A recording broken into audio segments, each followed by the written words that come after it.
Olá, que o amor de Deus seja abundante em nossos corações. Sejam todos bem-vindos. Eu sou o pastor Roberto Gomes e este é o canal, o Adorador por Excelência. Se você ainda não fez a tua inscrição, faça a tua inscrição e compartilha para que outras pessoas sejam abençoadas. Vamos meditar no livro de Isaías, capítulo 11, versículo 2. E repousará sobre ele o Espírito do Senhor, e o Espírito de sabedoria e de inteligência, o Espírito de conselho e de fortaleza, o Espírito de conhecimento e de temor ao Senhor. O tema da mensagem: o Espírito do Senhor está sobre mim. O Messias seria poderosamente ungido pelo Espírito Santo, a fim de cumprir a vontade do Pai e de trazer plena salvação às nações, a fim de executar o seu plano da salvação. O Messias também batizará e ungiria os seus seguidores no Espírito Santo. Esse é um requisito fundamental na obra contínua da redenção que a igreja empreende. Capítulo 13, versículo 6 ao 13. O dia do Senhor está perto. A destruição de Babilônia tipifica a destruição de todos os inimigos de Deus no tempo do fim, e o juízo final que virá sobre toda a terra durante o período da tribulação. Isaías coloca ambos os juízos neste trecho. Capítulo 17, 10. Esqueceste do Deus da tua salvação. Esquecer-te de Deus não é um pecado exclusivo de Israel. Jesus adverte que os cuidados deste mundo, os enganos das riquezas e os prazeres do pecado podem sufocar a palavra de Deus na vida do crente e levá-lo a esquecer-se dele, a parar de orar diariamente e não mais deleitar-se nele e na sua palavra. Quando assim acontece, o crente perde a bênção e a presença de Deus. Capítulo 19, 25. O Senhor os abençoará. Esta predição terá seu cabal cumprimento no fim dos tempos, quando então todas as nações da terra serão abençoadas durante o reino justo do Messias, Jesus Cristo.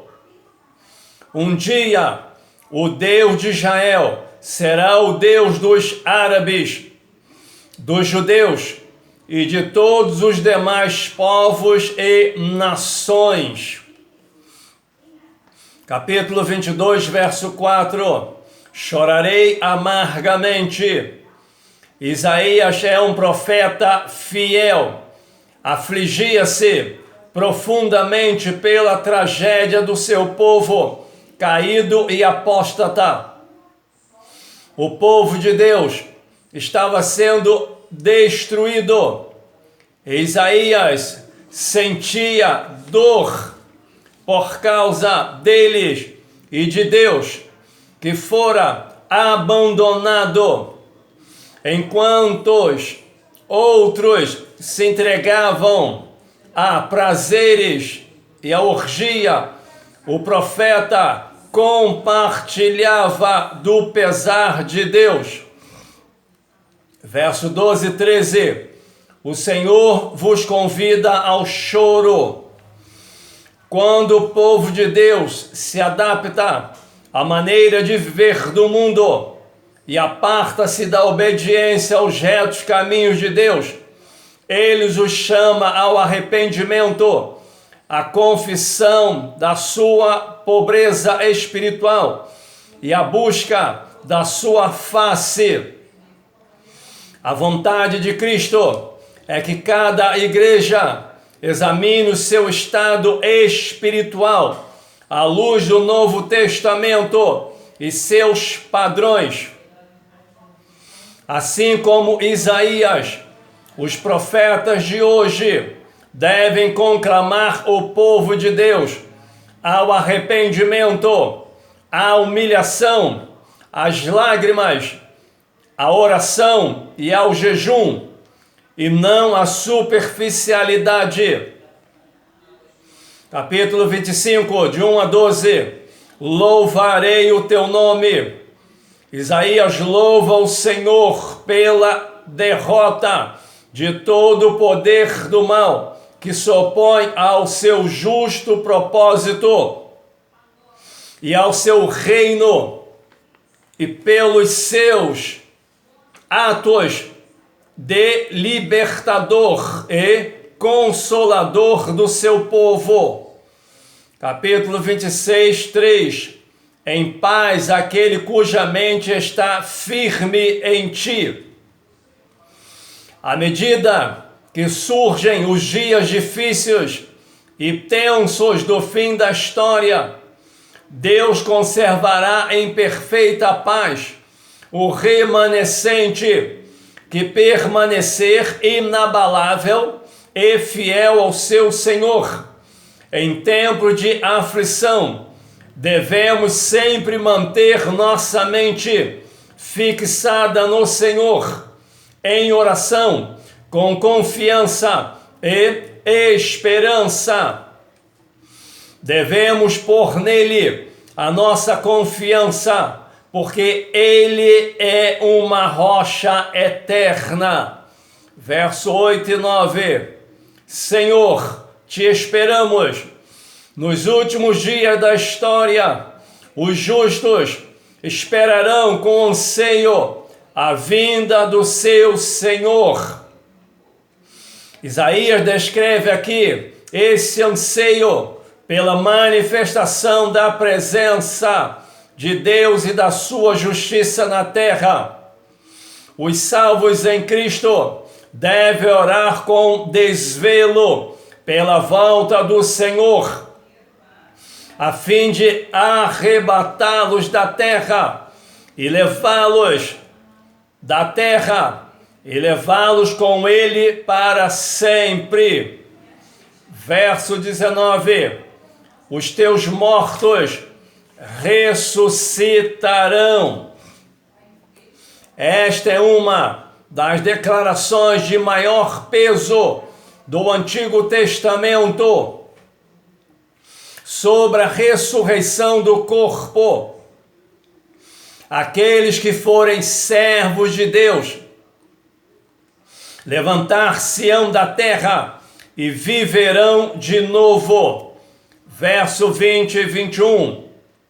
Entra nos teus quartos durante a grande tribulação, quando Deus castigar os habitantes da terra.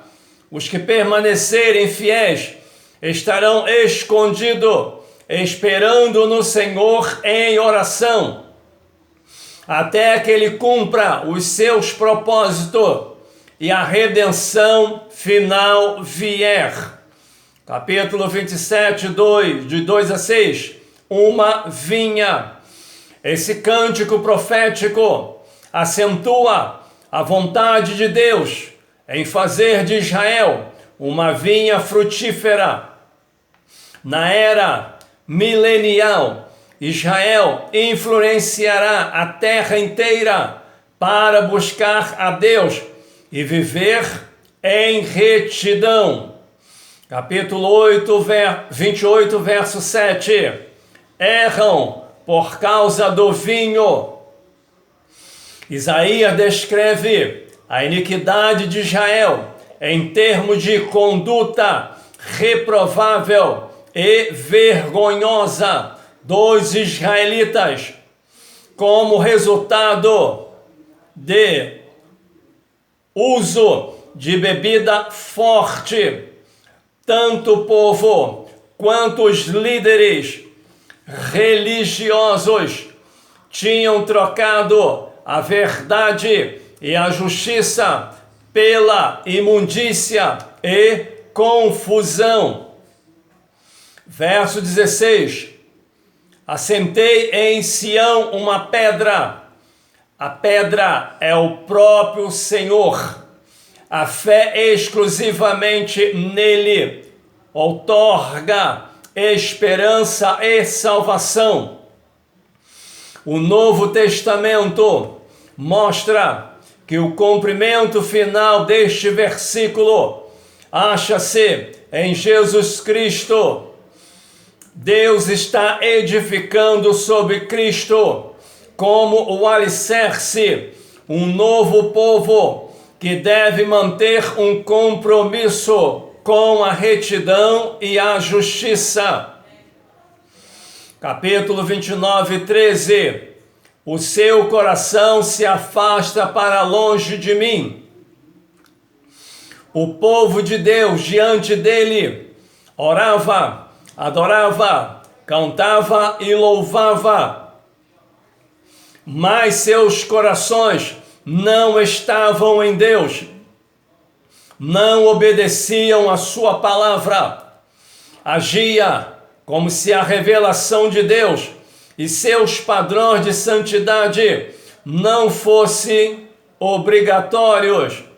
Ao invés de se deleitar em Deus e na sua palavra, levavam seu tempo em formalidade e tradições religiosas ensinadas por seus dirigentes.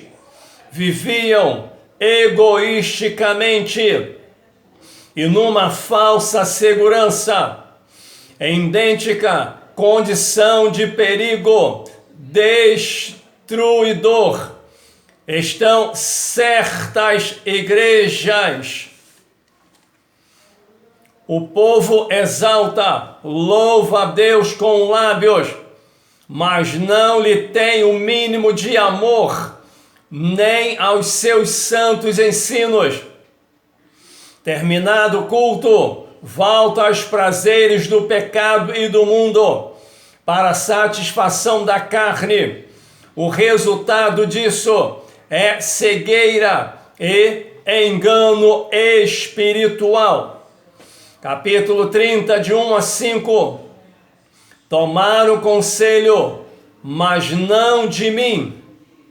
Judá fez uma aliança com o Egito para se proteger da Síria, e assim rejeitou o conselho de Deus, recusou crer nas promessas e abandonou suas leis de vida santa, desprezou o Senhor e preferiu a capacidade humana ao poder do Espírito Santo.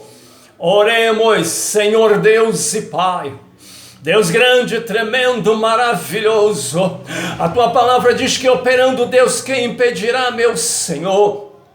Aí está, meu Pai, o tema desta mensagem: o Espírito do Senhor está sobre mim, ó Pai.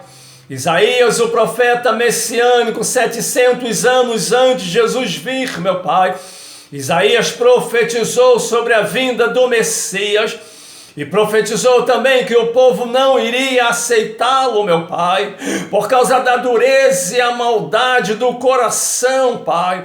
Uma geração incrédula e perversa, Senhor, que não dá crédito à tua palavra.